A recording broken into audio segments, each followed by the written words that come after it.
la antigua Grecia, los eruditos creían que todo en la naturaleza volvía al estado de reposo, que volver al estado de reposo era la naturaleza de todas las cosas en movimiento. Según los aristotélicos, todos los objetos en movimiento son impulsados por un motor. Cuando el motor no se podía ver, como en el caso del movimiento de un proyectil, Aristóteles decía que el responsable de tal movimiento era el propio aire. Mucho más tarde, aunque Europa mantenía en la Edad Media la visión aristotélica del mundo, esa explicación no era totalmente satisfactoria. Para explicar el movimiento aislado de proyectiles tales como lanzas, flechas o balas de cañón, los eruditos llegaron a la idea del ímpetu.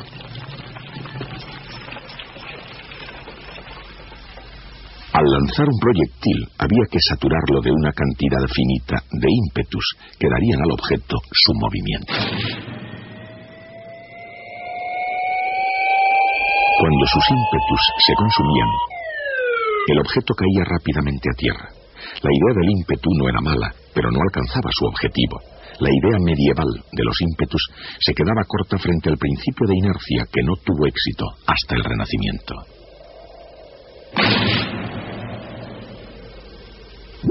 Cuando Galileo descubrió la verdadera trayectoria parabólica de un proyectil, Galileo dijo: ha sido observado que las balas y proyectiles describen una trayectoria curva de un cierto tipo.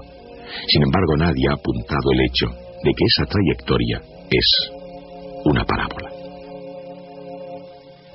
Con tal perspicacia, Galileo vivió para ver cómo el reinado de 2000 años del punto de vista aristotélico sobre el mundo se venía abajo. Y no fue él solo. Por aquel tiempo, también Johannes Kepler, Christian Huygens en los Países Bajos, René Descartes en Francia y otros comenzaron igualmente a ver el universo con nuevos ojos.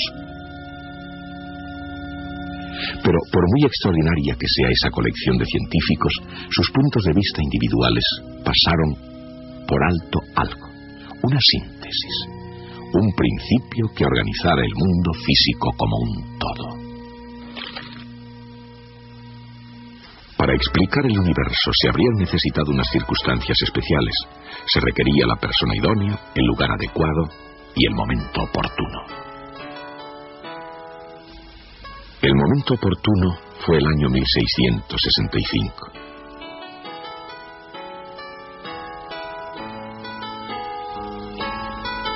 Y la persona idónea, Isaac Newton. A la temprana edad de 23 años, Newton concibió los descubrimientos que iban a alterar para siempre la comprensión del universo. Con solo 3 leyes fundamentales, Newton dio una causa al movimiento, y al hacerlo, su principio dinámico completó la descripción matemática del movimiento de Galileo. Dicho en otras palabras, así como la cinemática de Galileo describía el movimiento, la dinámica de Newton lo explicaba. Pero las leyes de Newton también explican cómo se mueve un cuerpo. Combinando sus cálculos con su mecánica, se puede describir perfectamente el movimiento de un objeto que se mueve.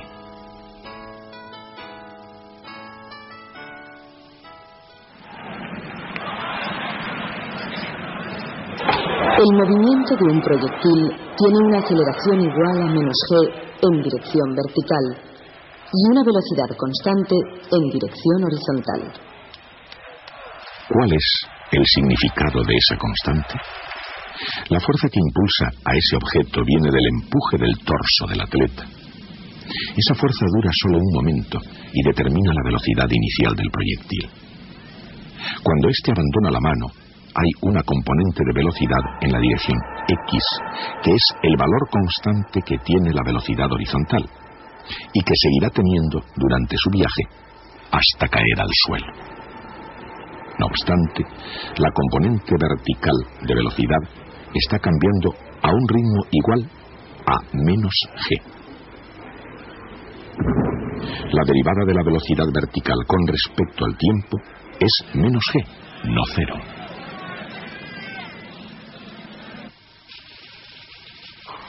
¿Qué función tiene como derivada -g? Gt es una respuesta. Pero menos gt más cualquier constante también es una respuesta. Puesto que la derivada de una constante es 0, ¿qué significado tiene la constante?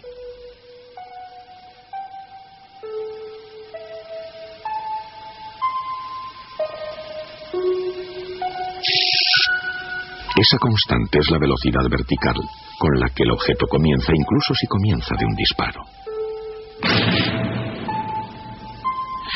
Pensemos por un momento que aquí no hubiese gravedad. Entonces cualquier proyectil seguiría una trayectoria rectilínea con las mismas velocidades horizontal y vertical que tenía al comienzo. Pero la gravedad configura el movimiento del proyectil y, como lo hace, está expresado en la ley de Galileo sobre la caída de los cuerpos. Lo que realmente sucede es que un proyectil cae continuamente por debajo de esa imaginaria trayectoria rectilínea a una velocidad igual a 1/2 de g por t al cuadrado. Exactamente como si hubiera sido dejado caer partiendo del reposo. Todas estas meritorias opiniones de Galileo son la simple y directa consecuencia de una concisa ley de Newton, resumida en la ecuación F igual a m por a. Una versión más sobre David y Goliat.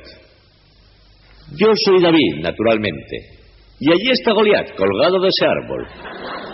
Aunque en esta ocasión, en vez de una onda, voy a derribarle con un sofisticado proyectil.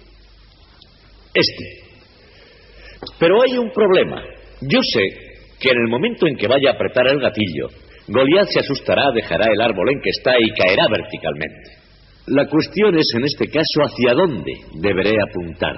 ¿A qué punto debo disparar para acertarle? Ya tengo la respuesta. Lo haré como un buen cazador. Escribiré las ecuaciones del proyectil. Tenemos que conocer Z y X. Conocemos, en cambio, que dz partido por dt, porque eso es exactamente v sub z, es igual a menos gt más v sub z0. Y dx partido por dt, porque eso es exactamente v sub x, es igual a v sub x z.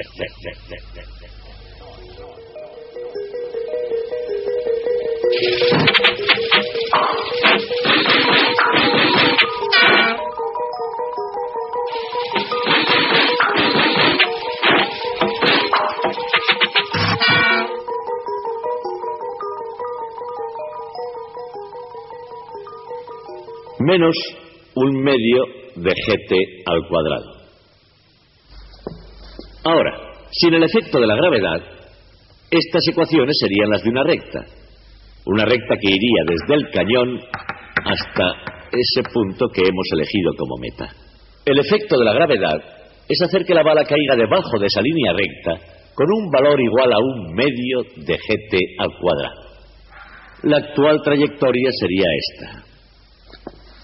La misma distancia exactamente recorrida por el mono al caer, supuesto que se dirige hacia donde estaba el mono en primer lugar.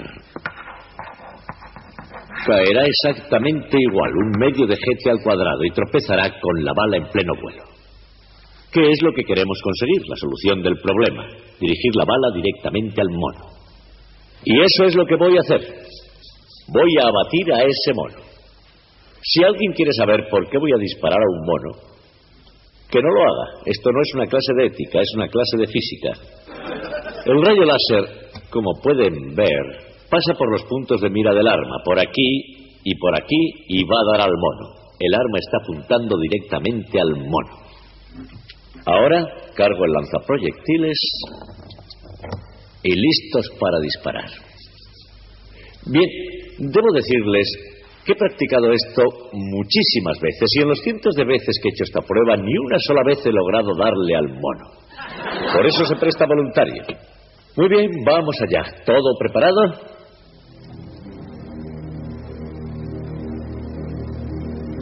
Allá va. ¡Le dimos! Es la primera vez que este mono es abatido por una ecuación. ¿Pero qué ecuación? Si le preguntan a un físico medio en la calle ¿cuál es la ecuación simple más importante de toda la física?, seguramente respondería F igual a m por a. Todavía hay algo más misterioso en esa ecuación. Consta de 3 cantidades: fuerza, masa y aceleración. Hemos entendido muy bien lo que significa aceleración. ¿Pero qué es fuerza? ¿Y qué queremos decir con la palabra masa? Una forma de saberlo es utilizar la ecuación para que nos lo diga. Eso es lo que hoy hemos hecho en el caso de la gravedad. No hemos descubierto la naturaleza de la gravedad o por qué actúa como lo hace. Hemos utilizado esta ecuación para saber cuál es la fuerza que actúa sobre un cuerpo. No nos dice nada sobre la gravedad ni cómo actúa.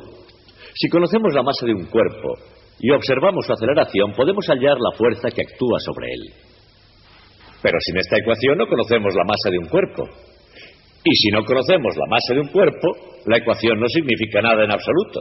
¿Es posible que la ecuación más importante de toda la física sea un absurdo lógico sin sentido? Y eso se representa con palabras. Este problema fue debatido por los filósofos durante más de 300 años.